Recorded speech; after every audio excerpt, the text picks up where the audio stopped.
बंधू भगिनी, आज इथं ज्या उत्साहानं जमलेल्या आहेत त्या उत्साहाचा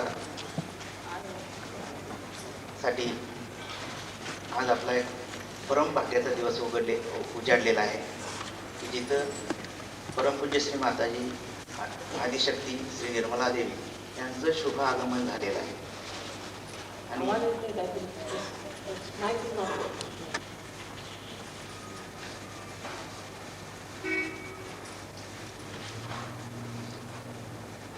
परमपूज्य श्री माताजींना आज इथं आम्ही त्यांचं सर्व सातारा जिल्हा सहयोगी यांच्या वतीनं स्वागत करीत आहोत. त्यासाठी सातारा केंद्राचे सहयोगी प्राध्यापक S.T. चव्हाण परमपूज्य श्री माताजींना पुष्पहार घालतील.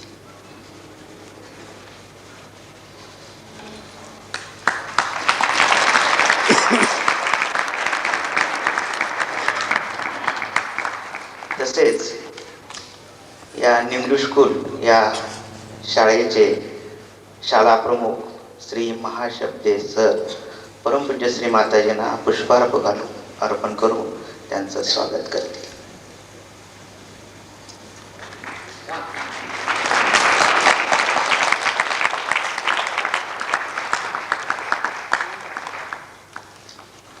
आपणा सर्वांच्या वतीनं परमपूज्य श्री माताजींना मी अशी नम्र प्रार्थना करतो की आपणा सर्वांना सहयोगासंबंधी श्री माताजींनी माहिती सांगून आपणा कुंडलिनी जागृतीचा अनुग्रह करावा व आम्हा सर्वांना आशीर्वादित करावे अशी मी त्यांना परत एकदा प्रार्थना करतो.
भाळी लावणी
गुंफिला सुमन मनांचा गुलाब जाई जुई बकुळ फुलांचा गुलाब जाई जुई बकुळ फुलांचा केवड्याचा तुरावरी शोभतसे छान केवड्याचा तुरावरी शोभतसे भान माता तुम्हा माझा नमस्कार माता तुम्हा माझा नमस्कार जगदंबा तुम्हा माझा नमस्कार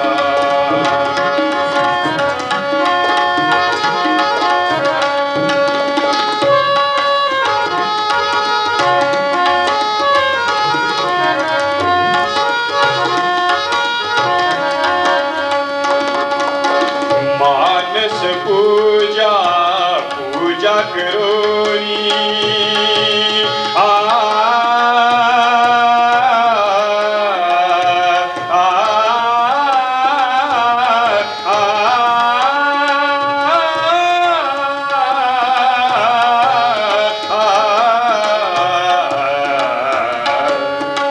मानस पूजा पूजा करोनी ध्यानी आली आई भवानी ध्यानी आली आई भवानी दुर्गा माता तुळजा भवानी दुर्गा माता तुळजा भवानी ये चैतन्याची धार जगदंबे चैतन्याची धार अंबे तुझला माझा नमस्कार जगदंबे तुझला माझा नमस्कार अंबे तुझला माझा नमस्कार भारी लावणी कुंकू गंठी घालू हार भारी लावणी कुंकू गंठी घालू हार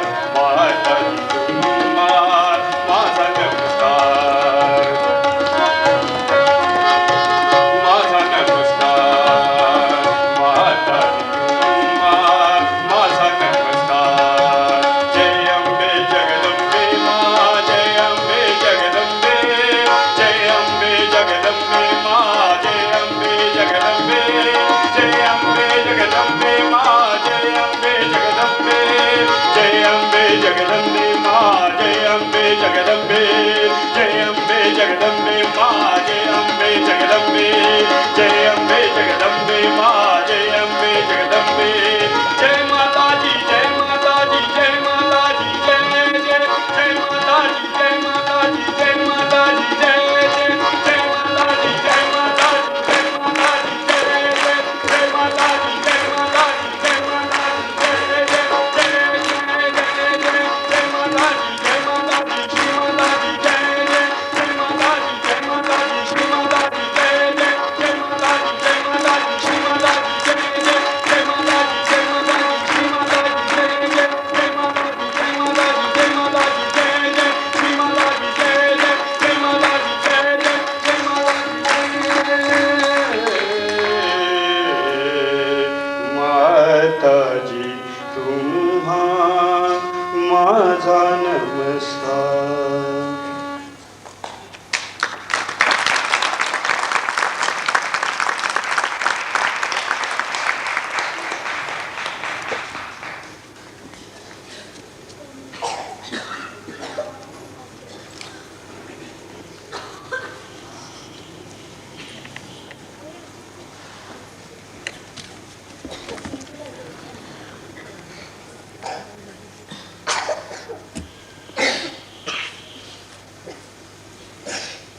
सत्याला शोधणाऱ्या आपण सर्व साधकांना आमचा नमस्कार.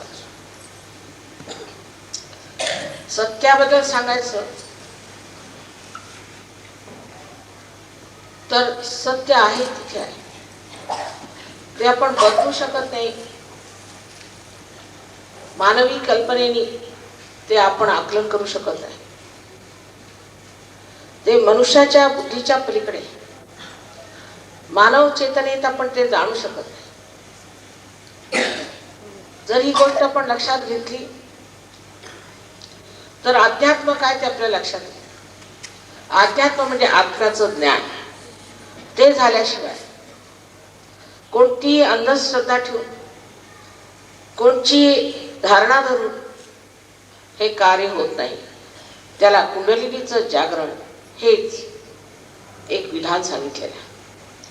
ज्ञानेश्वर हे नाथपंथी आहे.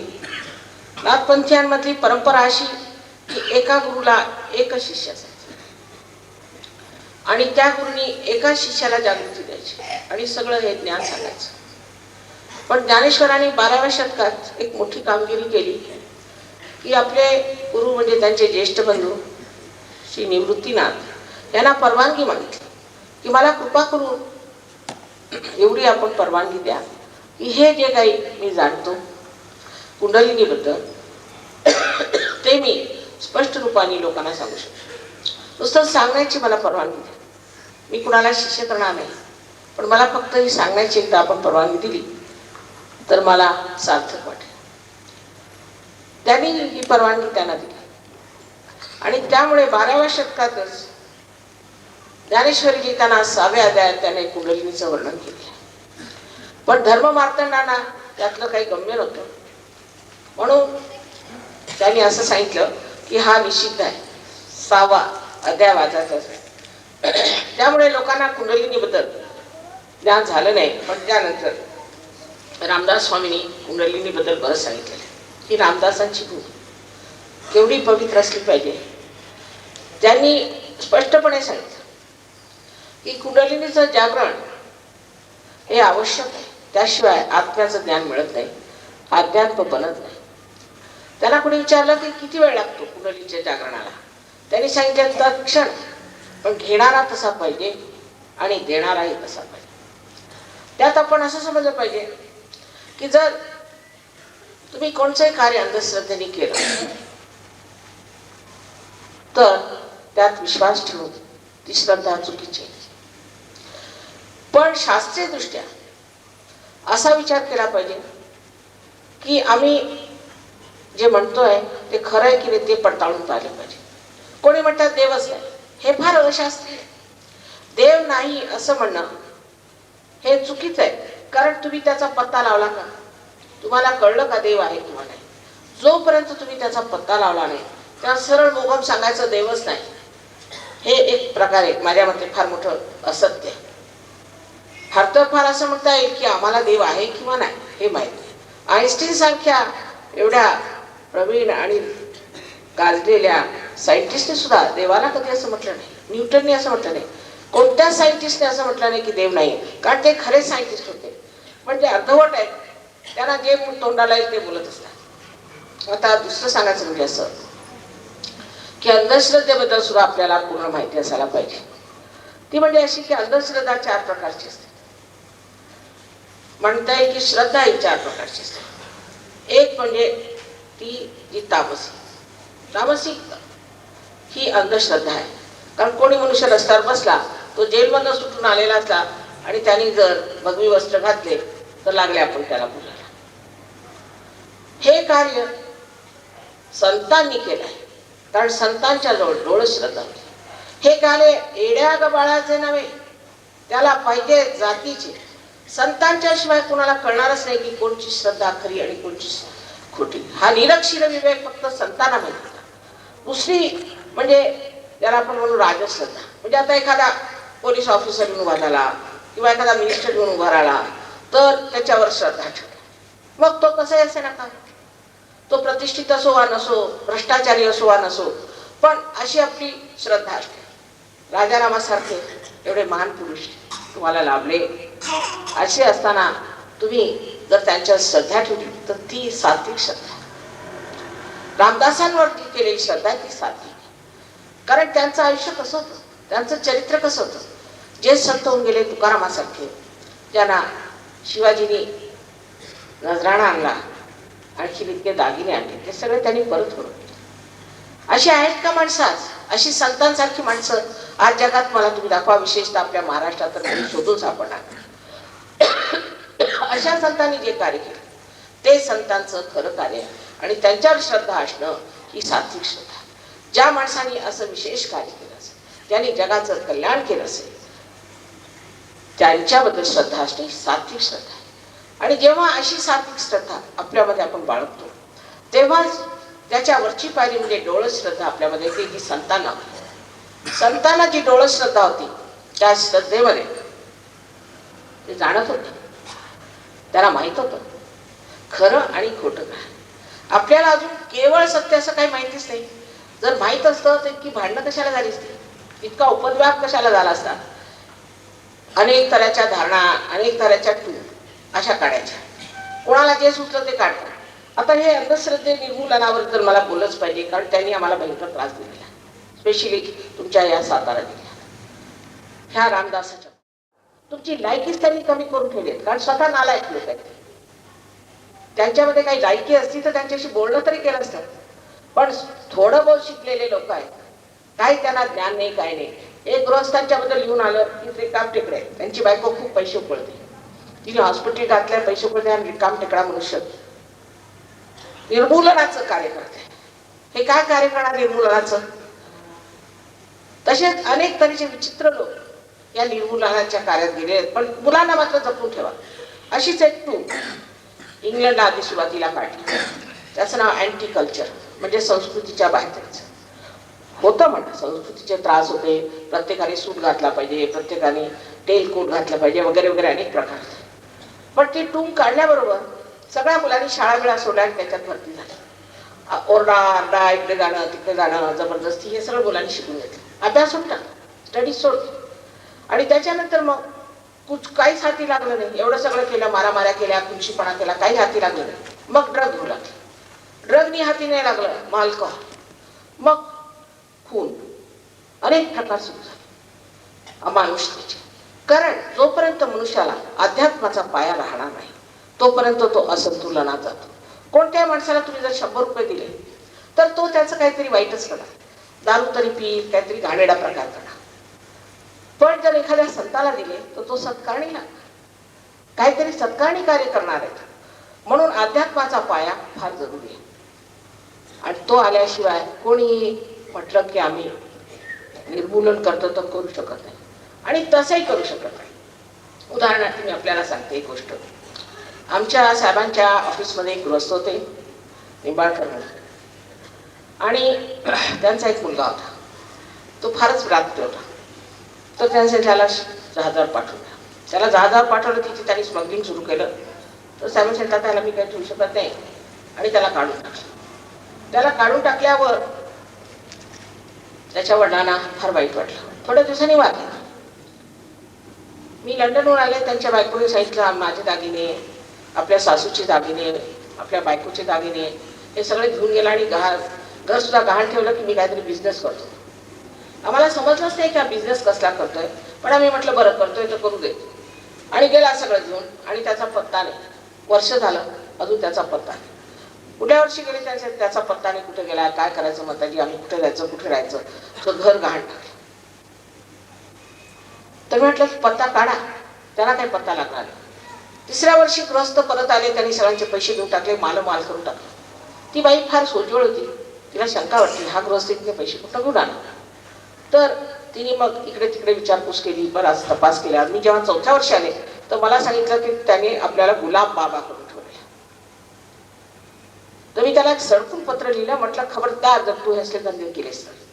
सगळं काही लिहिलं. आणि मी जेव्हा नागपूरला गेलो तो तिथं पळाला, पण मी त्याला चांगलंच ओळखते. आणि त्याने नागपूरला गतीन केलं, म्हणजे सांगितलं की इथे मी आता तलवार मारतो आणि इथून पाणी निघेल. आणि तलवार घेऊन आला आणि मारल्यावर खरंच पाणी निघालं. लोकांनी त्याच्यावर पैशाचा नुसता वर्षाप करून टाकला. ते जे पाणी निघालं ते कसं, नंतर लोकांनी जाऊन पाहिलं तर तिथे एक नळ होतं, आणि त्या नळाला आधीच तोडून बिडून व्यवस्था केलेली होती की नुसता एका धक्क्याने ते भरलं पाहिजे. हे त्याचं धती. ते लक्षात आल्याबरोबर गुलाब बाबा तिथनं उठला, पण दुसरीकडे पसरतोच आहे तो. एक गावर म्हणून गृहस्थ होते, त्यांनी सत्यसाईबावर निंदा केली. मी म्हटले की तो मनुष्य खोटा आहे, पण त्याचा काही परिणाम झालाय का? काही होत नाही. फक्त जनजागृती होत. त्यांचे मार खाल्लेले लोक माझ्याकडे आले, ते ठीक झाले. मग त्यांना कळलं की खोटे लोक आहेत. तेव्हा जनजागृतीशिवाय अशी कार्य होऊ शकत नाही. आज किती आपण म्हटलं की अशा ह्याच्यात आपण पडू आणि हे ठीक करू, तर होऊ शकत नाही. आणि इतकं अज्ञान आहे ह्या लोकांमध्ये. भूत नाही आहेत असं म्हणणं ठीक नाही. भूत म्हणजे काय, असे सशरीर असतात, पण त्यांचे सूक्ष्मदेह आहेत, ही गोष्ट खरी आहे. आणि त्यावर आता सायन्सनी पत्ता लावलेला आहे.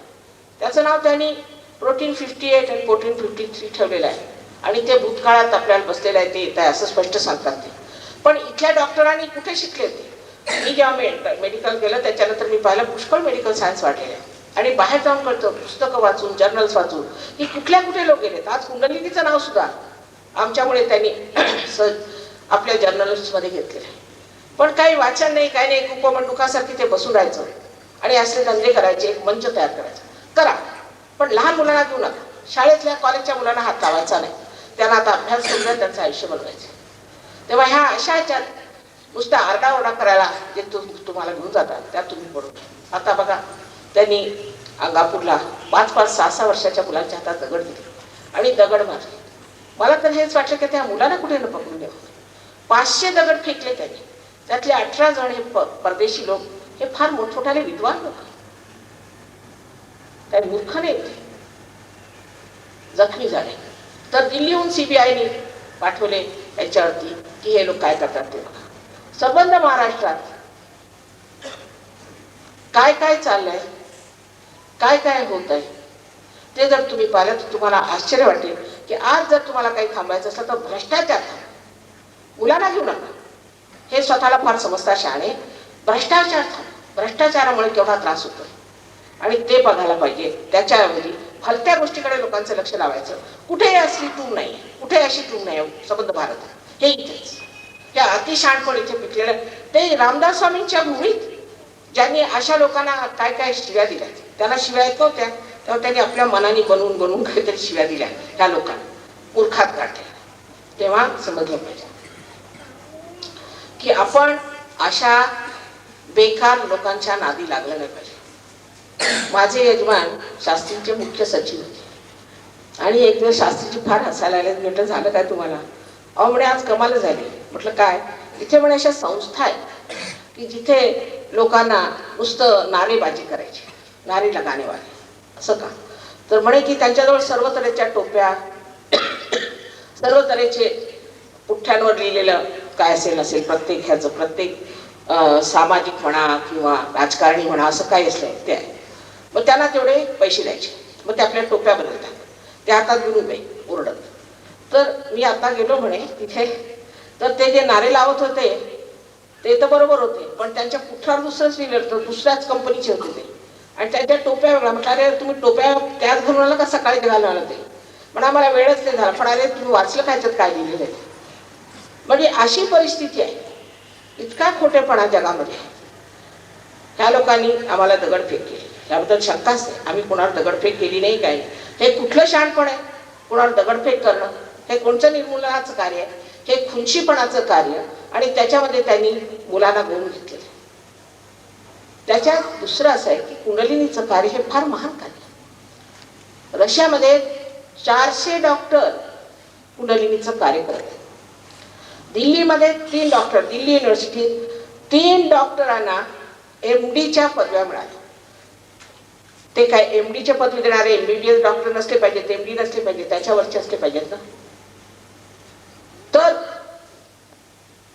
पुणे युनिव्हर्सिटीने असा विचार केला की जर दिल्लीला मिळालं तर आपल्याला का मिळू नये, आपण इथे PhD करायचं. म्हणून त्यांनी या लोकांना बोलवलं, एक कॉन्फरन्स केली. त्यासाठी इंग्लंडहून लोक आले, रशियन लोक आले आणि त्यांनी सिद्ध करून दिलं वैद्यकीय पद्धतीने, शास्त्रीय पद्धतीने की सहयोग म्हणजे पॅरासिम्पॅथॅटिक नर्वस सिस्टमचा कंट्रोल आहे. आणि त्यांनी कसं होतं ते सगळं एकीकडे घालून खोटं नाटक न्यूजपेपरने छापलं की ह्याला काहीच वैद्यकीय हे नाही, पुरावा नाही. म्हणजे काय म्हणायची संबंध कॉन्फरन्स झाली. त्याचे जे डॉक्टर्स होते माझ्याकडे आले, म्हणजे माताजी मला समजत नाही की इतकं खोटं कसं लोक बोलतात. हा काय खोटेपणा आपण का करायचा? त्यांनी समाजाचं भलं होणार आहे, समाजाचं कल्याण होणार आहे. जी मुलं क्लासमध्ये पास होत नव्हते त्याच फर्स्ट येत आहे, त्यांना स्कॉलरशिप्स मिळते. किती ह्याने आघातकारी केले, अनेक रोग बरे झाले, त्याबद्दल शंकाच नाही. पण आम्ही त्याचं ॲडव्हर्टिजमेंट करत नाही, कारण रोग बरं करण्याचा आमचा धंदा नाही. फक्त कुंडलीनी आम्ही जागृत करू. जर कुंडलीनी जागृत झाली तर त्यामुळे तुमचं जे बोलवायचं ते होईल. आपली 6 चक्राने आलोकित होतात आणि ह्या 6 चक्रांच्यामुळे आपल्याला शक्ती होते. शक्ती एक प्रकारचीच नाही, अनेक प्रकारची. आता आपल्याला आश्चर्य वाटेल की पुष्कळचे आर्टिस्ट लोक ते मुसलमान आहेत. सिफात हुसेन खापण्याचे अमजद अली खान, इशात अली खान हे सगळे सहयोगी आहेत. ते म्हणतात सहयोगाच्या आधी माताजी आमचे हातच चालत नव्हते, आता इतका हिक्कापण आलाय. आज हे एवढे मोठमोठाले आर्टिस्ट आहेत. आपली माणिक वर्मा ती केवढी आदरित, सहयोगानंतर ती बरी होऊन आता इतकं सुंदर गायला लागली. किशोरी आमोणकरचं तसंच आहे. कितीतरी अशाने सहयोगाने कुठल्या कुठे पोहोचले. ह्या आर्टिस्ट लोकांची गोष्ट मी सांगते. तसंच कलाकार, पुष्कळचे कलाकार सुद्धा फार मोठे कलाकार झाले. आमच्या इथेच एक आता आलेले आहे, तो एका कोळ्याचाच मुलगा होता, पण सहयोगात आल्यानंतर इतका त्याच्यामध्ये सर्जन कलेचा इतका प्रादुर्भाव झाला की त्याला स्कॉलरशिप्स मिळाल्या आणि त्याच्यावर आज तो तिथं ग्रॅज्युएट झाले. ह्यांनी विद्यार्थ्यांसाठी विशेष कुंडलिनीचं जागरण हे फार आवश्यक आहे. आजकालचा अभ्यासक्रमच इतका जबरदस्त असतो की त्यासाठी जोपर्यंत कुंडलिनीचं जागरण होत नाही तोपर्यंत तो सहन करणं सुद्धा मुलांना कठीण जातं. आमच्या सहयोगामध्ये पुष्कळशी अशी मुलं आहेत. एक मुलांनी चार्टर्ड अकाउंटन्सी 21 वर्षात केली. 3 मुलं इंजिनियर झाली पहिल्या खटक्यात. म्हणजे डॉक्टर्स आले, कितीतरी डॉक्टर्स आले, त्यांना एकदा सुद्धा फेल्युअर आलेलं नाही. या गोष्टी काही खोट्या मी बोलत नाही, मला खोटं बोलून करायचं काय. त्याचं म्हणणं असे की मला प्रसिद्धी पाहिजे. प्रसिद्धीची मला गरज नाही, प्रसिद्धीची मला गरज नाही. देवकृपेनी मी फार मोठ्या घराण्याची आहे. आणखी प्रसिद्धीच घ्यायची असते तर राजकारणात गेले असते. हे असे गावात फिरवून आणि सगळ्यांच्यासाठी एवढी मेहनत केली नसते. माझे यजमान फार मोठ्या पदवीवर होते, आपल्याला माहीत असेलच. आणि त्यांना इंग्लंडच्या राणीने सर्वोच्च असं जे तिने एकाच माणसाला, रेगनला फक्त दिलंय असं नाही केलं. ते सुद्धा सगळ्यांना सांगत होते. आता परवा त्यांच्या स्वागतार्थ एक मीटिंग झाली, ते सांगितलं सगळं श्रेय माझ्या बायकोला, तिचं साह्य आणि तिची शक्ती. मलाच का, त्यांना 32 असे मिळालेले, 32 देशापासून. ते म्हणाले मला 32 देशापासून देण्याचं मीच कोण आहे, मला का मिळालं, हे सगळं माझ्या पत्नीमुळे. हे त्यांनी उघडपणे सगळ्यांना सांगितलं.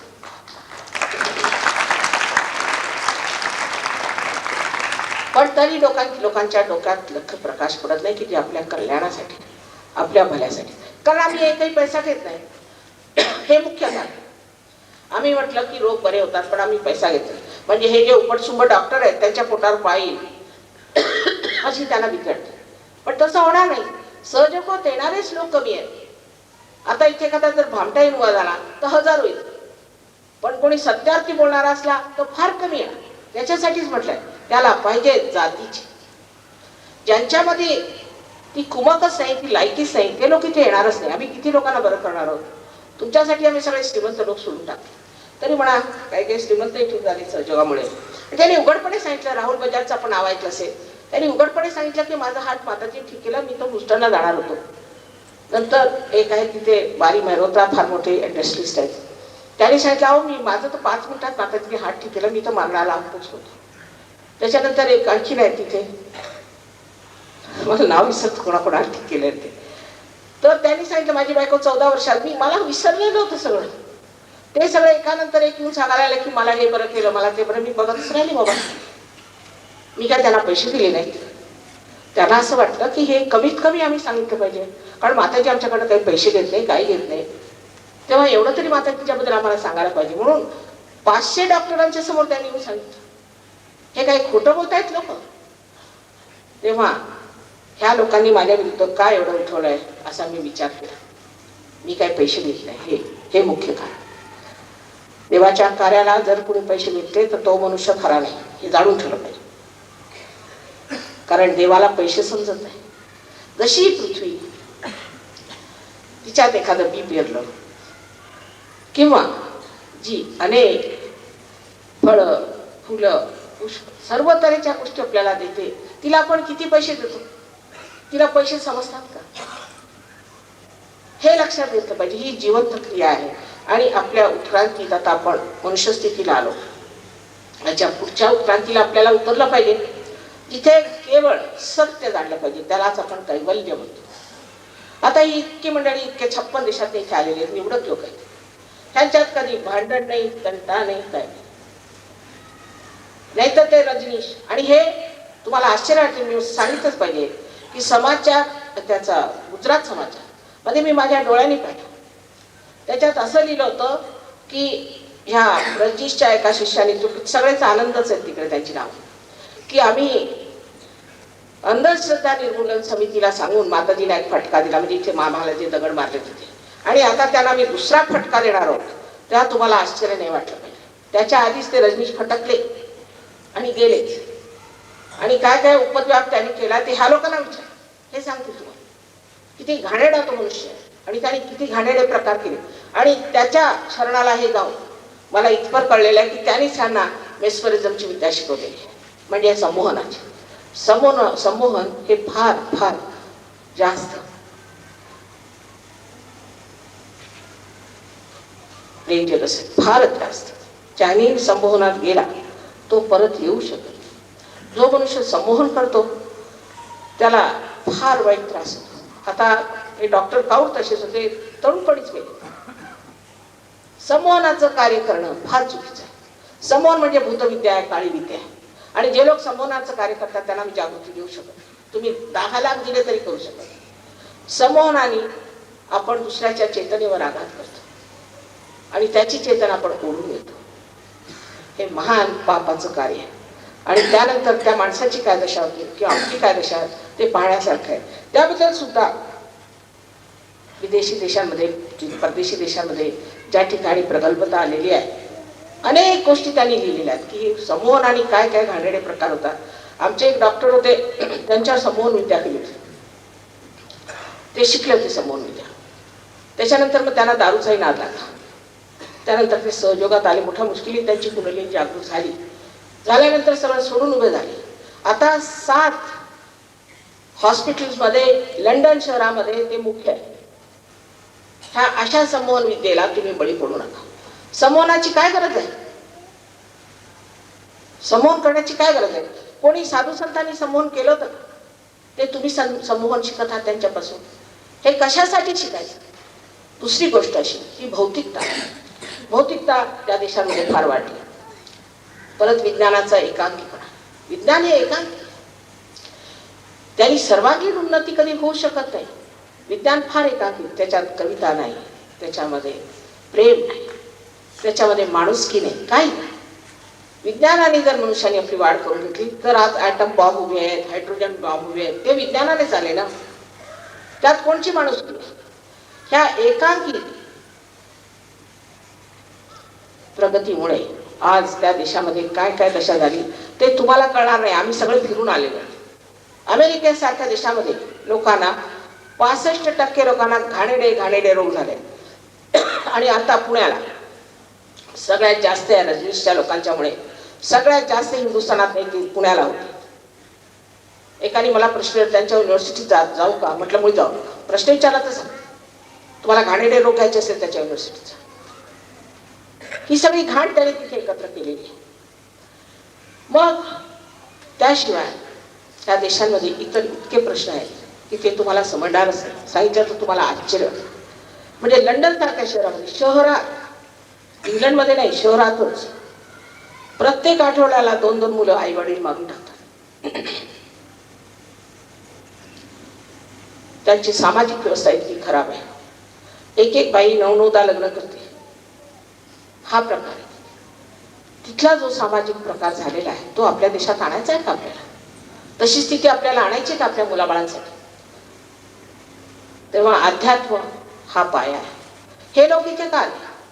कारण हे त्या परपांगीपणाला आणि त्या एकांगी जीवनाला कंटाळले आणि इतके तऱ्हेचे रोग त्यांना सांगितले. एड्स येणारे मी त्यांना 1970 साली सांगितलं, 73 साली. नंतर आता दुसरा जो युपीचा रोग आलेला आहे त्याच्याबद्दल मी त्यांना 8-10 वर्षापूर्वी सांगितलं. ते सगळे रोग त्यांना आले पण ते ऐकायच्या ह्याच्यात नव्हते. आणि त्यात भर म्हणजे आपले इथं गेले पुष्कळचे भामटे तिकडे, रजनीश सारखे पुष्कळ पैसे बनवणारे गेले. त्यांनी 58 रोल्स रॉईस विकत घेतला. ते कुठून घेतले असतील? 58. एक रोल्स रॉईसला मला वाटतं निदान तरी 6 करोड रुपये लागतात. आणि सगळेच्या सगळे त्यांनी कवडी बोल विकून हा जेलमध्ये गेला आणि जेलमध्ये इथे आले. आणि त्यांना मांडणारे हे लोक आहेत. काही सहयोगी एका बाईला भेटायला गेले. ती म्हणे याच्यामध्ये अंधश्रद्धेला विचारायला, तर ती म्हणे रजनीश म्हणजे किती मोठे. वा वा वा, कोण मोठा आणि कोण लहान जे त्या लोकांना समजत नाही ते कसल्या अंधश्रद्धा निर्मूलन करणार आहेत. तर आधी आपली जागृती करून घ्या. ही शक्ती तुमच्यामध्ये आहे. तुझं आहे, तुझं पाशी. जे संतांनी सांगितलं ते आम्ही सिद्ध करू शकतो, ते तुम्ही सिद्ध करून घ्या. आणि आपली शक्ती बघा, आपली शक्ती वाढवा. असे ओरडत फिरू नका. तुमची लायकी ही नाही, तुमची लायकी आहे महान होण्याची, मोठे होण्याची. हे असल्या मूर्खपणाचे धंदे करू नका आणि याच्यात पडू नका. मी आज एका शाळेत आलेली आहे, पवित्र स्थान आहे शाळेचं. उद्या इथेच मुलं ड्रग पिऊन पडतील, इथेच मुलं दारू पिऊन पडतील आणि सर्वनाश स्वतःचा करून येतील, हे मला स्पष्ट दिसत आहे. अशा लोकांना जर तुम्ही महत्व दिलं तर काय होईल काय समजत आहे. दुसरं असं की ही भूतविद्या, काळी विद्या जी आहे, म्हणजे हातात हे काढणं वगैरे, हे सगळे आहे, विद्या आहे, पण श्रद्धेचं स्थान नाही. ते ही खोटी विद्या आहे. पण हे करतात. आणि हे जेव्हा ते करतात तेव्हा अशा लोकांच्या कचाट्यात जाऊ नका. तुमच्यावर परिणाम, तुम्ही आजारी पडाल. म्हणूनच तो कौर असा मेला आणि फार वाईट परिस्थितीत मेला. आमच्या ओळखीचे VKRV राव आहेत, ते दिल्ली युनिव्हर्सिटीचे व्हाईस चान्सलर होते.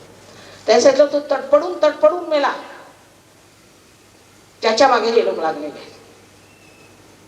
तेव्हा हे पैसे कमवायचे धंदे असो किंवा काही असो, अशा वाममार्गाने तुम्ही पैसे कमवू नका. आपली आत्मली शक्ती जे सगळ्या संतांनी सांगून दिलेलं आहे ते काय खोटाच आहे. त्यांनी कसं आयुष्यातलं कंटलं, त्यांनी कसे राहिले. आता असं म्हणणं की अध्यात्माने गरिबी ते चुकीचं आहे. आपल्या भारतातला अध्यात्म सर्व चुकीचाच आहे. कारण बहुतेक अंधश्रद्धेत गेलेला, नंतर भामटे इतके, त्यातनं भलते सलते गुरु. आता तो चंद्रा स्वामी आलेला, तो प्रसिद्ध आहे. आता त्याच्या विरुद्ध कितीतरी इंग्लंडला छापलं होतं, त्यांनी किती प्रकार केले. मग दुसरा हा मुक्तानंद. काय घाणेरडे लोक आहेत हे. ह्या सर्व लोकांच्या नादी लागून जर तुम्ही अध्यात्म मिळवायचं म्हटलं तर नाही. कोणी असं म्हणत नाही की मी तुम्हाला आत्मसाक्षात्कार देईन, कोणी म्हणत नाही. का? कारण देतात येते त्यांना. कशासाठी? धर्म कशासाठी? धर्म तुम्ही हिंदू असा, मुसलमान असा, काही असा, ख्रिश्चन असा, सगळे पाप करू शकता. धर्म आतमध्ये तो जागृत झाला पाहिजे. जेव्हा आपल्यामध्ये धर्माची धारणा होते तेव्हा आपण कोणतंही वाईट काम करत नाही. कारण प्रकाश आत्म्याचा आपल्यात आला. समजा एक अंधार आहे, अंधारात तुम्ही आंधळे बसले, हातामध्ये साप आहे. कोणी म्हटलं अरे बाबा तुझ्या हातात साप आहे, तो चावेस तर तुम्ही म्हणू शकता की नाही हे दोरखंडच आहे. पण प्रकाश आल्याबरोबर तुम्ही टाकून देता. तसंच सहयोगात आल्यावर किती कल्याण होतं. मनुष्य व्यसनमुक्त होतो. पहिली गोष्ट त्याची सृजन कर्तृत्व वाढतं. एक गृहस्थ आजच आले होते, त्यामुळे मला कविता काही करता येत नसेल आणि त्यांनी असं काव्य म्हणून दाखवलं मला. मी आश्चर्यचकित झाले. त्यामुळे माताजी सगळं तुमचंच कारस्थान आहे, तुम्हीच मला शिकवलं. आणि उर्दूमध्ये माझे स्वतःचे धाकटे भाऊ सहयोगात उशिराने काय होणं पण घसरले आणि त्यांना मुळीच मराठीचं काही ज्ञान नव्हतं विशेष. शाळेत सुद्धा माझ्यातून निबंध लिहून घेऊन जायचे, अशीच त्यांची स्थिती होती. त्यानंतर आता काय कविता करतोय तो, आणि त्यात उर्दूमध्ये कविता, हिंदीमध्ये कविता. म्हटलं हे काय आहे? हे म्हणे तुमचं सगळं आहे, मला काही माहिती नाही. आणि कुसुमाग्रजांनी यांना एवढं मान दिला, सांगितलं की काय तुम्ही लोक कविता करतात ह्या वयामध्ये. अशी तुमच्या वयाचे, तुमच्या या मानसिक स्थितीतले लोक जे ह्या वयातले ते अशा कविता करू शकतात. इतक्या लहानपणी तुम्ही कशा ह्या कविता केल्या? त्याला कारण म्हणजे परमेश्वराची जागृती होते. अहो 23 वर्षामध्ये ज्ञानेश्वरांनी काय लिहून ठेवलंय ते तुम्हाला कळायचं नाही. जावे त्याच्या वंशात तेव्हा कळेल तो आनंद काय. त्यांनी नुसतं ज्ञानेश्वरीच लिहिली नाही, त्यानंतर एक अमृतानुभव म्हणून एक अद्वितीय असा ग्रंथ लिहिला. आणि आमचे सगळे सहयोगी परदेशात जाऊन वाचतात.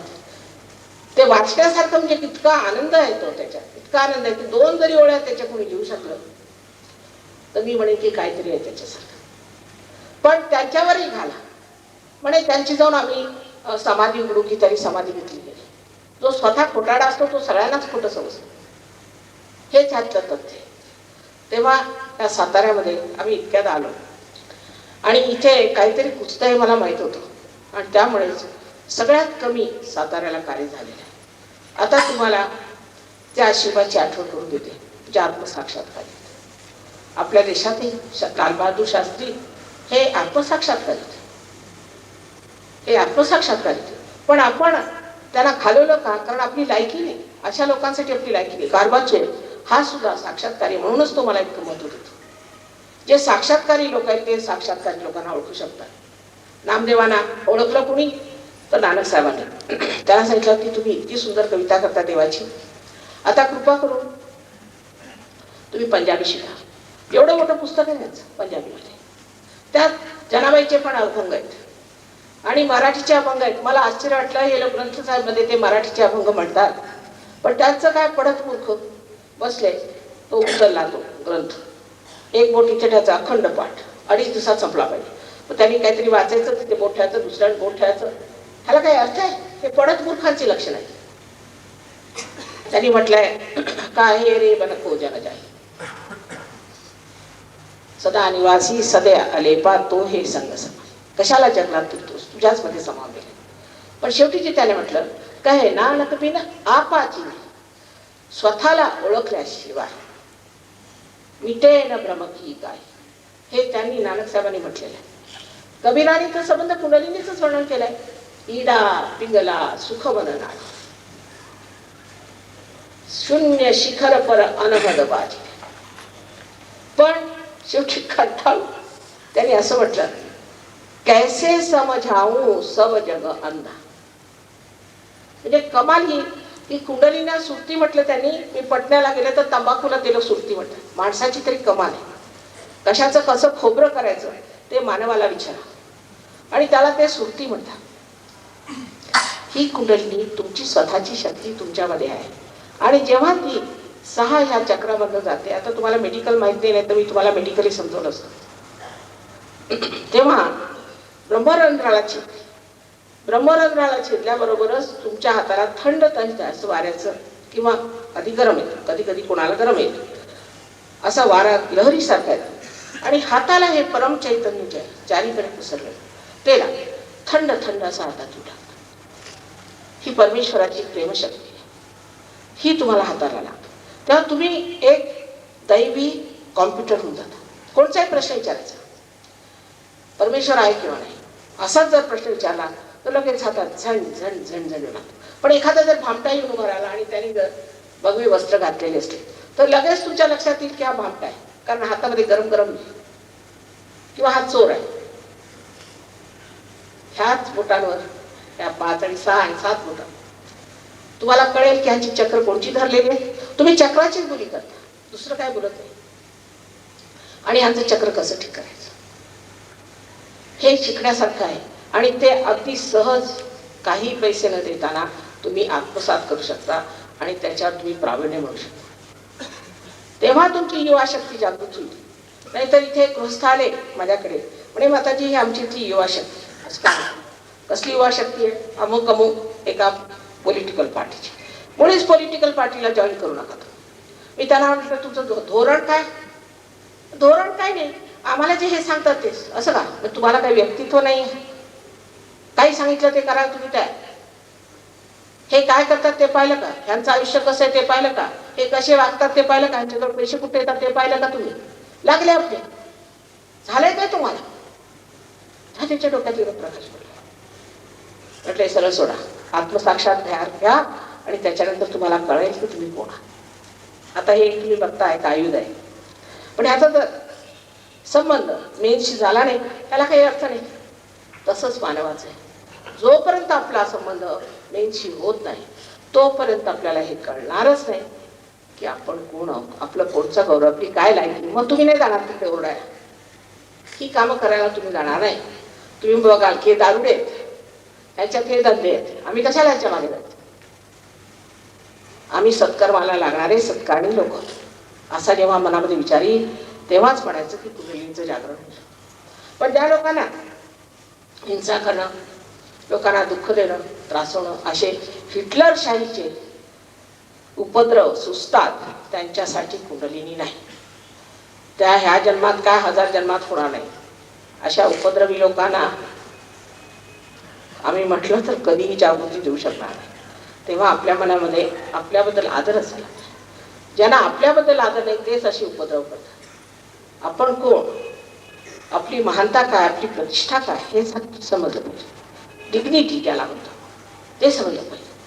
आमची काय प्रतिष्ठा आहे, काय आम्ही रस्त्यावर जाऊन ओरडणार आहोत, दगड मारणार आहोत? मुळीच नाही. आम्ही प्रतिष्ठित आहोत.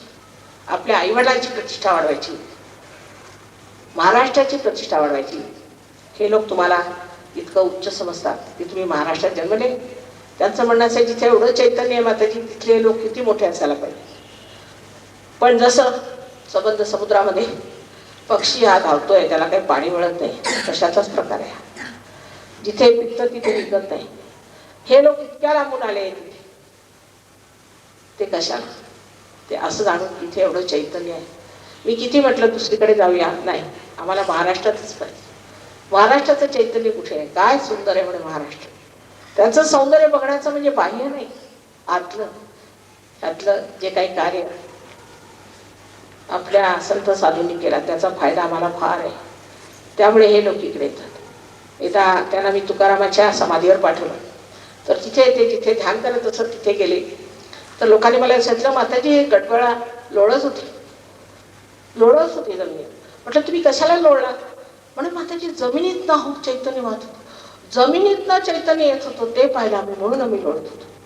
आता ज्याला चैतन्याची माहिती आहे तोच तर चैतन्य जाणू शकेल. तसं आपलं नामदेवांचं सांगायचं म्हणजे नामदेव एकदा गोरा कुंभाराला भेटायला गेले. गोरा कुंभार हे पायाने माती तुडत होते. त्याच्यासमोर उभे राहिले स्तंभित आणि काय म्हणतात, निर्गुणाच्या भेटी आलो सगुणाशी. हे बोलावं एका आत्मसाक्षात्कारी संतांनी आणि ऐकावं ते सुद्धा आत्मसाक्षात्कारी संतांनी. ज्यांना त्याचा प्रकाशच मिळालेला नाही त्यांच्यासमोर नुसती बडबड आहे. पण तरी सुद्धा हा तुमचा जन्मसिद्ध अधिकार आहे. या योगाला प्राप्त होणं सर्वांचा जन्मसिद्ध अधिकार आहे, विशेषतः महाराष्ट्रातल्या लोकांना. आणि महाराष्ट्रात जोपर्यंत हे कार्य होणार नाही तोपर्यंत मी मेहनत करणार आहे. जरी तुम्ही मला दगड मारले किंवा काय केलं तरी सुद्धा मी मेहनत करणार, कारण मी माझा महाराष्ट्रात जन्म झालेला आहे. आणि त्या संत साधूंना कळस चढवायचं काम माझं आहे आणि मी हे कार्य करणार. तुम्ही किती मला त्रास दिला,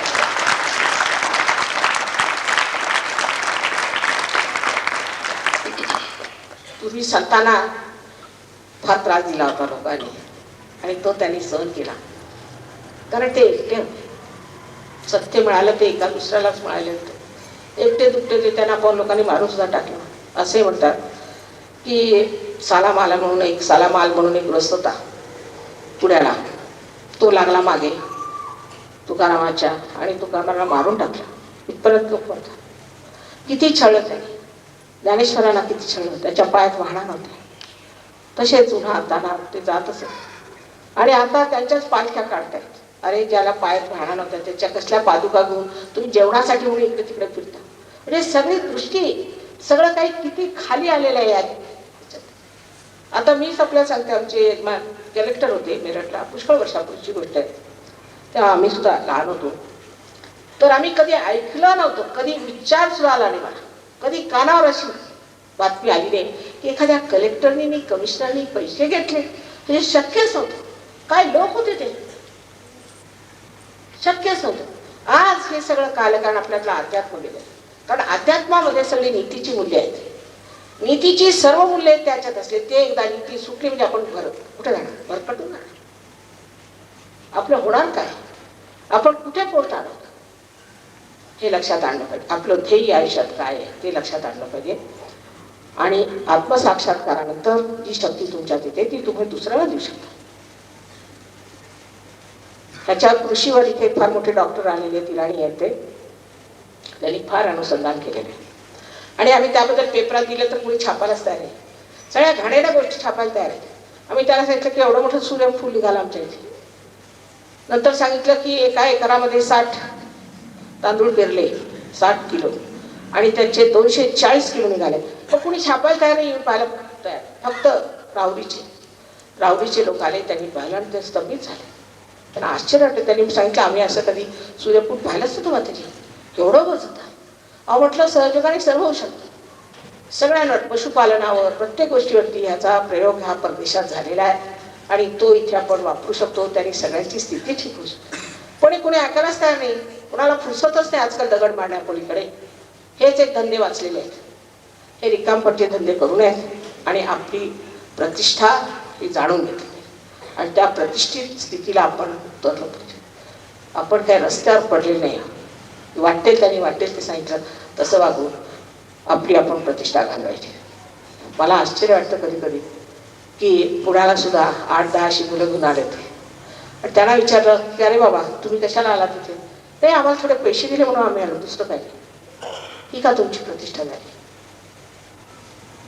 त्याचं जे मूळ तत्व आहे ते आहे की मानवाचं परिवर्तन झाल्याशिवाय ह्या सर्व गोष्टी जाणारच नाही. तुम्हाला काय वाटतं परदेशामध्ये अंधश्रद्धा आहे? भयंकर अंधश्रद्धा आहे, भयंकर अंधश्रद्धा आहे तिथे. इतकंच ना, अमेरिकेला तर विच क्राफ्ट हे त्याचे शाळा आहेत, कारण तिथे ऍक्टिव्हिटी वाटेल ते करा. पण ते लोक समजले आणि सहयोगात उतरले आणि आज एवढं कार्य करत आहेत जगभर. ते सगळे महामूर्ख आणि इथे 2-4 अतिशहाणे जे तुम्हाला 150 दिसतात, ज्यांचे बैल रिकामे आहेत, त्यांच्यावर विश्वास ठेवून आपल्या आयुष्याची नासाडी करून घेऊ नका. जर तुम्हाला सहयोगात यायचं नसलं तर येऊ नका, कारण ह्याच्यावर जबरदस्ती करता येत नाही. तुमची इच्छा असायला ही आमची जागृती झाली पाहिजे. नम्रत्वे व्रतनिश्चय. जर तुम्ही आपली कुणाली जागृत करायची इच्छा केली तरच होऊ शकेल, नाही तर होणारच.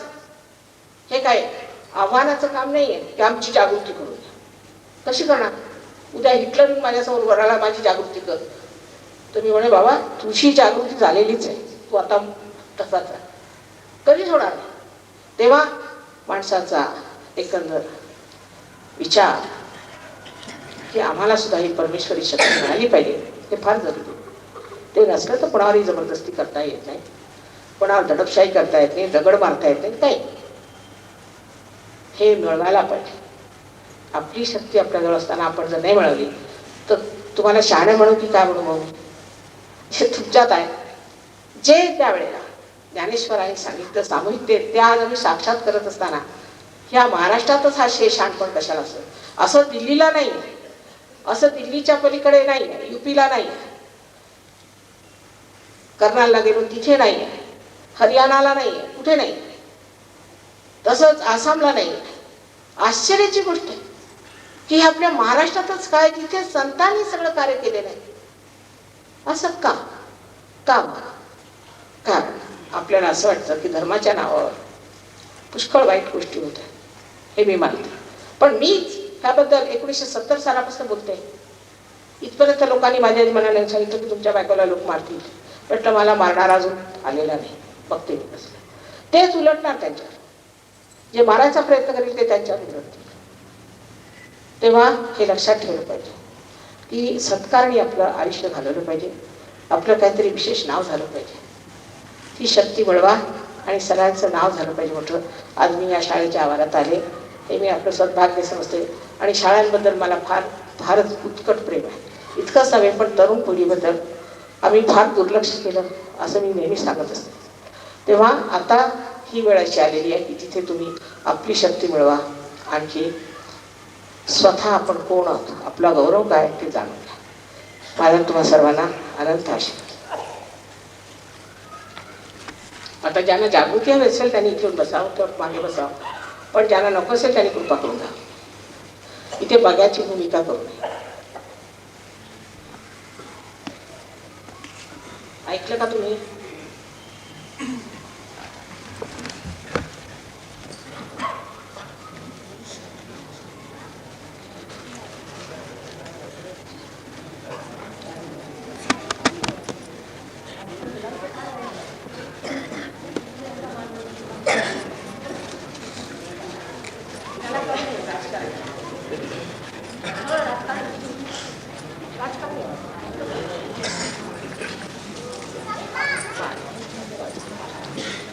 पाणी देणार आप जरा पाणी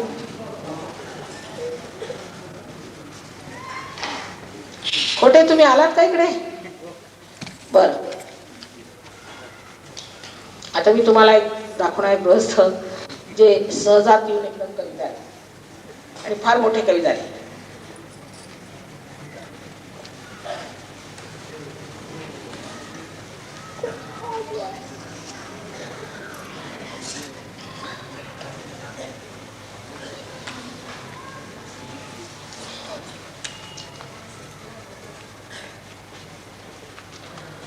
आधी आपण सगळे जागृती घेऊया. जागृतीनंतर तुम्हाला हे परदेशी पाहुणे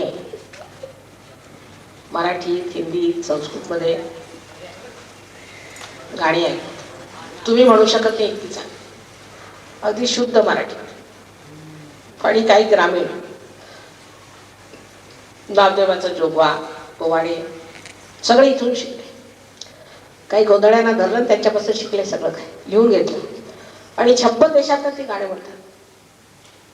आता रशियन सुद्धा येणार आहेत, तसेच बल्गेरियाचे लोक, रोमानियाचे ऑलरेडी आलेले आहेत इथे लोक ऑलरेडी. ह्या लोकांना पूर्वी एक जर तुम्हाला वाक्य शिकायचं असेल मराठीचं तर फार कठीण. म्हणे की दरवाजा बंद कर, असं कसं म्हणायचं? त्यांना असं सांगायचं की असं म्हणा तुम्ही, देअर वॉज ए बँकर, म्हणजे मग ते दरवाजा बंद करते. इतकी यांची स्थिती होती की त्यांची जीवन सोडत नसते.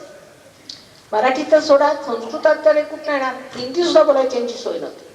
पण आता इतकं शुद्ध हिंदी, मराठी, संस्कृतमध्ये इतकं सुंदर गातात. ताल सूर स्वतः लावलेल्या, स्वतः कविता केलेल्या आहेत त्यांनी. तुम्हाला आश्चर्य वाटेल हे कुठल्या कुठे पोचले. आणि आपला देश हा महाराष्ट्र, हा देश असाच राहणार आहे का? अशा स्थितीत राहणार आहे? रस्ते बघते तर असे खराब रस्ते कुठेच नाही.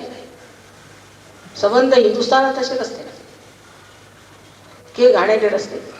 जिथे जे होतं ते अगदी आणखीन वाईट स्थितीत, झोपड्या तशा, सगळं असतं. काही दुरुस्त झालेलं, काहीही झालेलं नाही. काय करतात मला समजतं.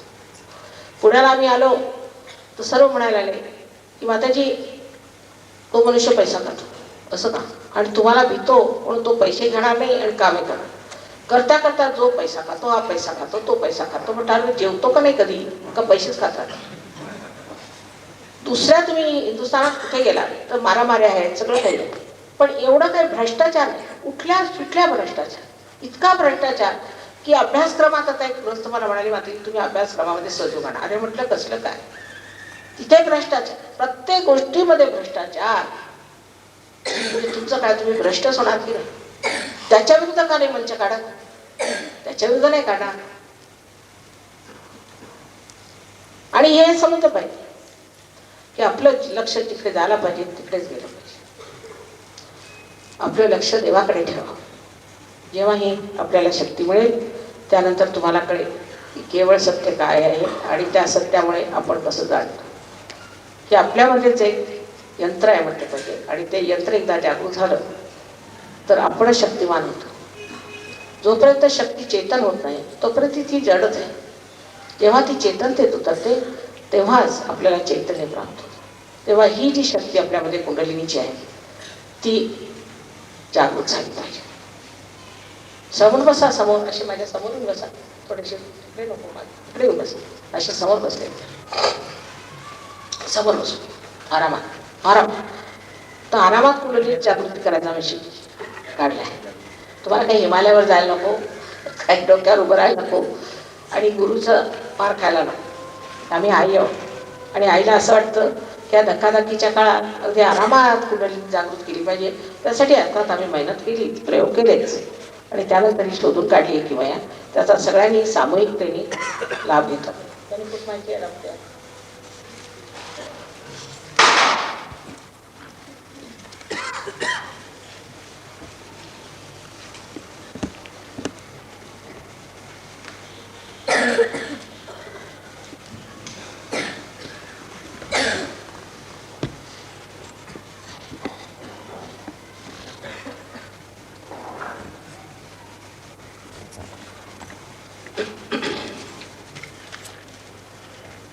दुसरं म्हणजे मराठी भाषा आहे एक विशेष भाषा. महाराष्ट्र तर आहेच, पण मराठी भाषेसुद्धा अगदी तंतोतंत शब्द आहेत त्याच्यात, तंतोतंत. मला म्हणजे व्यासंगाची सवयच फार होती, त्याच्यामुळे फार वाचन केलं आहे मी मराठी भाषेत. पण मी मराठी फक्त मॅट्रिकपर्यंत शिकले. त्याच्यानंतर मग मेडिकलला झाल्यावरती काही आता इंग्लिश कोणतीच भाषा शिकायला लागली. पण तरीसुद्धा व्यासंग आलो. आणि काय काय आहे मराठी भाषेत, काय काय सुंदर लिहिलेलं आहे. आणि तुम्ही लोकांनी सुद्धा इथे लायब्ररी असेलच, व्यासंग करा. फालतूचे धंदे सोडून व्यासंग करा. हीच वेळ व्यासंगाची. आता किती इच्छा असली तरी वाचायला वेळ मिळत नाही. शाळेत असताना, कॉलेजमध्ये असतानाच व्यासंग करता येत होता. आणि तसा व्यासंग करायच्या आणि चांगली पुस्तकं वाचायची. वाईट पुस्तकं वाचू नये, चांगली, ज्याच्यात चांगल्या गोष्टी लिहिल्या आहेत अशी पुस्तकं व्हायची. त्याने आपलं ज्ञान वाढेल.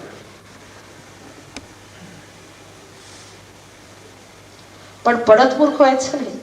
त्याचा अर्थ नाही की पडत मूर्ख झाला पाहिजे. संजोगानंतर पडत मूर्ख मनुष्य होऊ शकत नाही. बर, आता मी सांगितलं की आपण महाराष्ट्रातल्या, आपण विशेष आहात. त्याची किमया अशी आहे की या लोकांना जर आत्मसाक्षात्कार द्यायचा तर मला एक तास मेहनत करावी लागते. एक तास माझे हात मोडतात. ते स्वतः आश्चर्यचकित होतात की महाराष्ट्रात लोक इतके शौकर कसे पार होतात. फार आश्चर्य वाटतं. पण हे लोक जरी कठीण असले तरी एकदा पार झाल्यावर जसे आपल्या घनेत उतरले आणि जसे यांनी आपल्याला करून घेतलेलं आहे तसं महाराष्ट्रात होत नाही. जशी आपली स्वतंत्रता मिळाली त्याची आपल्याला कदर नाही. त्याची कदर करत, आत्मसाक्षात्काराची कदर करत. आणि त्यामुळे होतं काय की हे लोक कुठल्या कुठे पोचतात आणि आमचे जे आत्मसाक्षात्कारी लोक आहेत ते अजून भाऊबंदकीत अडकले. अहो, भाऊबंदकी म्हणजे काय भयंकर प्रकार आहे महाराष्ट्राचा. मला वाटलं संपली असेल पेशव्यांच्या वेळची, अजून चालूच. ते एक मोठा प्रकार चालू आहे. आता कुणाला म्हटलं बाबा तू लीडर होता, झालं. अहो, तर कसलं काय लीडर म्हणजे कसं काय? लीडर काही नसतं. एक मनुष्य असतो, त्याच्याशी आपण आपला संबंध साधू शकतो, त्याला सांगू शकतो, झालं. आणि ही भावबंदकी तुम्ही तरुण पोरांनी काढूनच टाकली पाहिजे. ह्याच्यात लक्षच नाही दिलं पाहिजे. हे तुमचं कार्य आहे आणि हे तुमचंच कार्य आहे. तुमच्याच हातून ही क्रांती होणार आहे. आम्ही 42 सालात कार्य केलं तेव्हाही हे स्वातंत्र्य मिळालं. 42 सालात आम्हाला सुद्धा फटके बसले, नंतर आम्हाला इलेक्ट्रिकचे शॉक बसले, त्याच्यानंतर त्यांनी आम्हाला बर्फावर घातलं, पुष्कळ त्रास दिला. पण ते आम्ही धोरणाने आमचं स्वातंत्र्य मिळवण्यासाठी सगळं कार्य केलं. पण अभ्यास आमचा चालू नाही. अभ्यास काही सोडला नाही. पण तसं काही मुख्य महत्वाचं कार्य नाही. आता आंदोलन आतमध्ये, सगळी क्रांती आपल्या आतमध्ये, बाह्यातलं काही नाही. आणि त्यासाठी खर्च करायला नको, काही नाही. फक्त संध्याकाळी 10 मिनिटं आणि सकाळी 5 मिनिटं जर तुम्ही ध्यानधारणा केली व्यवस्थितपणे तर तुमची वृद्धी होईल. पण हे सामाजिक कार्य आहे. पण त्याहीपेक्षा हे सामूहिक कार्य आहे. सामूहिक म्हणजे जसं आपलं एखादं नख तुटलं तर त्याची वाढ होत नाही, तसंच जर तुम्ही सामूहिकतेत म्हणाले. आता मी असं म्हणते की ह्या शाळेला जर रविवारी आम्हाला जागा दिली तर इथे ध्यानधारणा होऊ शकते. त्याने इथलं चैतन्य बरं होईल, मुलांची प्रकृती बरी होईल, स्वास्थ्य त्यांना लाभेल आणि सर्व तरी टिकून. अशी एखादी जर शाळा मिळाली तर रविवारी अशा ठिकाणी तुम्ही जर प्रोग्राम घेतला तर सगळ्या मुलांनी जावं आणि तिथे जाऊन आपण ही प्रेमशक्ती मिळवली पाहिजे. आतापर्यंत आपण फक्त देशाची शक्ती शिकवली, त्या प्रेमशक्तीला मिळवलं पाहिजे. तुमच्या हातात आहे. उद्याचा भारत तुमच्या हातात आहे. तुम्ही काय कराल त्याच्यावर. तुम्ही जर शहाणपणाने वागला तर एक नवीन युग आपल्या भारतात येऊ शकतो. फार मोठं कार्य तुम्ही करू शकता. आम्ही स्टुडंट होतो, 17 वर्षाची मी होते तेव्हाच्या गोष्टी सांगते मी जेव्हा झालं होतं. पण तेव्हा सुद्धा सगळ्यांनी फार त्याग केला, फार मेहनत घेतली. तरुण लोक, 17-18 वर्षाचे आम्ही लोक होतो, एवढं सहन केलं. आता ही दुसरी स्थिती आहे. आज जर गांधीजी असते तर त्यांनी तुम्हाला हे सांगितलं असतं की सहयोग करा, कारण ते सुद्धा आत्मसाक्षात्कारी होते. मी त्यांच्याजवळ बरेच दिवस राहिलेली आहे, तर त्यांना मी खूप चांगलं जाणून आहे. शिवानी फार मोठमोठ्या लोकांच्यावर राहण्याचा मला संबंध आला आणि पुष्कळ मोठ्या मोठ्या लोकांना मी भेटलेली आहे. मोठे म्हणजे राजकीय नाही, पण जे फार आतून मोठे आहेत. तेव्हा आता आपण जागृती घेऊया. त्याच्या आधी 3 अटी आहेत. पहिली अट अशी की आपल्याबद्दल कोणताही न्यून पणा ठेवायचा नाही. आता पुष्कळ लोकांचं असं असतं की मी भाषणात काही म्हटलं की ते डोक्यात न बसतात, ते सगळं विसरायचं. माझ्यात काही कमी आहे किंवा मी पापी आहे वगैरे वगैरे असल्या एक गोष्टी करायच्या असं मनात आणायचं मुळीच नाही. जर तुम्हाला कोणी सांगितलं तुम्ही पापी आहात तर ते स्वतः पापी, तसं मुळीच मनात ठेवायचं. पहिली गोष्ट म्हणजे आपली स्वतःला आपण क्षमा करतो. माझं हे चुकलं, माझं ते चुकलं असं म्हणायचं नाही, असं मुळीच म्हणायचं नाही. ही पहिली गोष्ट. कारण असं जर जो मनुष्य विचार करतो की मी दोषी आहे त्याचं हे चक्र इथे धरतं डावी, आणि हे चक्र धरलं म्हणजे अंजानाचा रोग होतो. त्याशिवाय स्पॉन्डिलायटिस म्हणजे ज्यांच्यामध्ये हाडं इकडे तिकडे हलतात तो रोग होतो. तेव्हा मी दोषी आहे, माझ्याने कसं होईल, मला कशी मिळेल अशी धारणा धरायची नाही. पहिली गोष्ट स्वतः दोष काढायचा नाही. या वेळेला मी आई आहे, आईला काय, आईला तुम्ही जरी काय जरी केलं तरी तिला तुम्ही प्रियच असणार. दुसरी गोष्ट म्हणजे सगळ्यांना एकसारखं क्षमा करा. सगळ्या लोकांना एकसारखं क्षमा करून टाकायची. कोणाला व्यक्तिगत आठवायचं नाही, ह्याने मला असं म्हटलं त्याने असं म्हटलं. बघा तुम्ही क्षमा करून किती बरं वाटेल तुम्हाला, फार बरं वाटेल. कारण आपण क्षमा करतो अथवा नाही करत, काहीच करत नाही म्हणजे मिथ्या आहे काही. पण त्या मिथ्यापणामुळे जर आपण कोणाला क्षमा नाही केली तर आपल्या डोक्याला त्रास. ज्याने आपल्याला त्रास दिला तो आनंदात बसतो, आपणच आपल्या डोक्याला त्रास देतो. म्हणून सगळ्यांना एकसार तुम्ही क्षमा करून टाका. एकसार सगळ्यांना क्षमा करून टाका. दुसरी अट ते फार जरुरी आहे, कारण आज्ञा चक्र जर तुम्ही क्षमा नाही केली तर आज्ञावर थांबणार कुठली. तिसरी अट आत्मविश्वास. मला जागृती मिळणारच, मला आत्मसाक्षात्कार हा मिळणारच, आणि मी एक अंकुरित झालेल्या ह्या शक्तीला एका वृक्षाच्या स्थितीला पोचवी. ही पूर्ण धमक मनात असायला पाहिजे. ही धमक असायला पाहिजे म्हणजे पटकन सगळ्यांची जागृती होईल. असो, आता फक्त दोन्ही हात माझ्याकडे असे करायचे, कारण हे 5 आणि 6 आणि 7 या सिम्पथॅटिक नर्वस सिस्टम चायनीज आहे तिथपर्यंत डॉक्टर पोचलेले. आता इथल्या डॉक्टरांना काय माहिती की नाही माहिती, सगळे अर्धवट लोक आहेत अजून. पैशाच्या मागे व्यासंग नाही, मेडिकलला सुद्धा व्यासंग पाहिजे.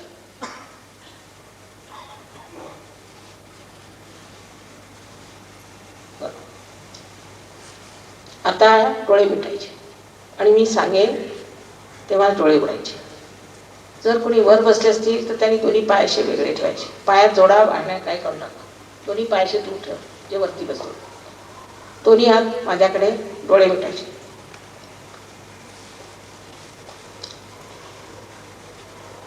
Please close your eyes, put your both the hands towards me.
आता हळूहळू डोळे उघडायचे, हळूहळू हात असे करायचे वर.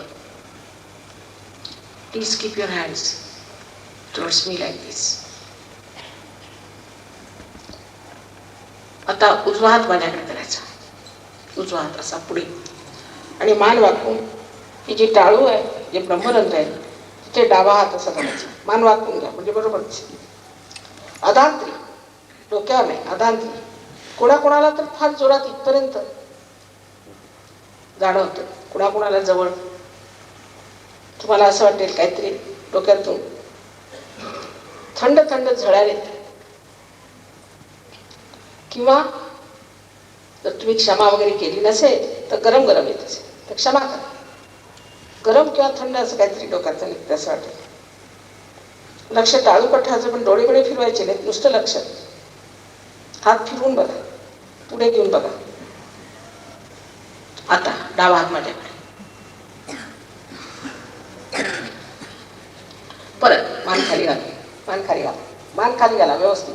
आता बघा.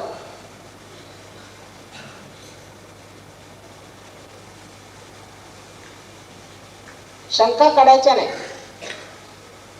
जेव्हा तुमच्याकडे इथे काही एअर कंडिशनिंग वगैरे नाही आहे, तुम्ही स्वतःचं सर्टिफिकेट द्यायचं आहे. आता परत राईट हँड माझ्याकडे, मान खाली घ्यायची. आणखी बघा.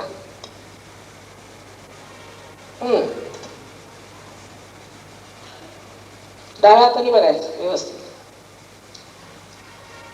आता दोन्ही हात आकाशाकडे आणि मानाशी मागे. आणि एक प्रश्न विचारायचा मला, माताजी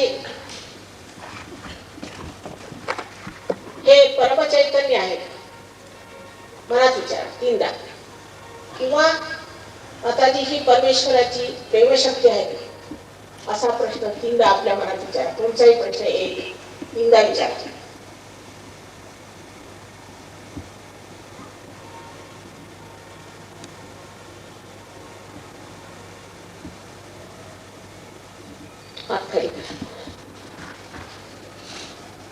परत अशा हात करून विचार करू नका.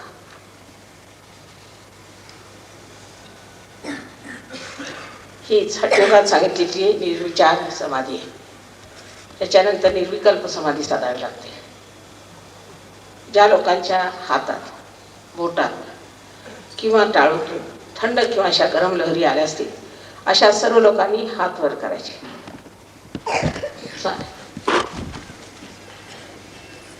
उभ्या मुलांना काही झालेलं दिसत नाही. बसाल का जरा तुम्हाला. वा. आता रामदासाची आठवण काढते. त्यांच्या कृपेत झालंय सगळं. तुम्हाला सगळ्यांना आनंद आशीर्वाद. आता ह्याच्यात पुढे आपली वाढ करूया व्यवस्थित, आणि स्वतःचं काय महत्व आहे ते समजून घ्या. तुम्ही आत्मसाक्षात्कारी झालात. ही शक्ती काय आहे, ती कशी वापरता येते, त्याने आपण लोकांचं कसं कल्याण करू शकतो, स्वतःचं कसं कल्याण करू शकतो, आपल्या घरातल्या लोकांचं आपण कसं कल्याण करू शकतो, ते सगळं शिकून घ्या. फार सोपं आहे. एका आठवड्यात तुम्ही अगदी एक्सपर्ट होऊन झाले. पुढल्या वर्षी मी आले तर तुमच्या इष्ट मित्रमंडळींना सगळ्यांना घेऊन या. आणि हे कार्य साताऱ्यात जोरात झालं पाहिजे, नाहीतर रामदास स्वामींना काय वाटेल हा विचार ठेवा. त्यांच्या गौरवासाठी तरी लोकांनी एकदा आपली जागृती करून घ्यावी अशी माझी विनंती आहे.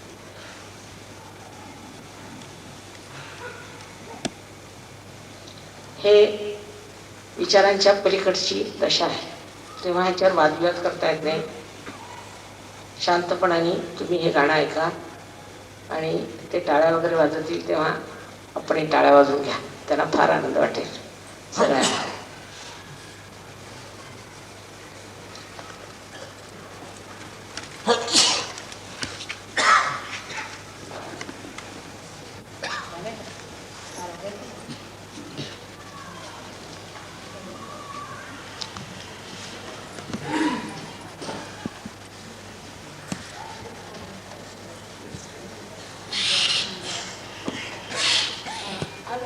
All the musicians to come on the stage, please.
हिंदीमध्ये आम्ही कविता केली आहे 7 रुपये.